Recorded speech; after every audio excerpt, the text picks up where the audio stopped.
Hi friends, for part 81 in our series on the Constitution, we now move on to the 15th Amendment, which is the last of the Reconstruction era amendments.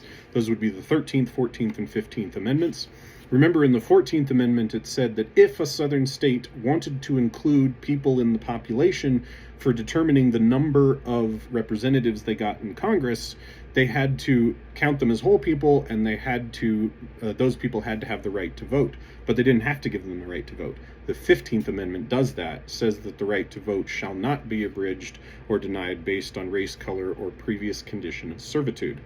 Now, this had some impact at first when the federal government maintained a presence in the southern states. That's the Reconstruction period. But when they removed themselves, that's when we see the southern states sort of institute a lot of what became known as the Jim Crow laws.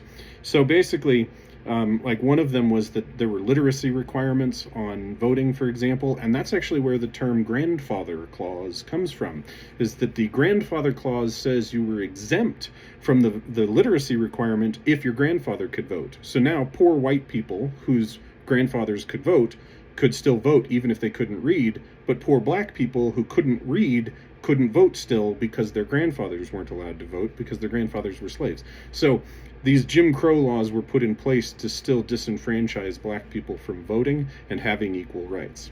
Stay with me for the next parts and stay woke, patriots.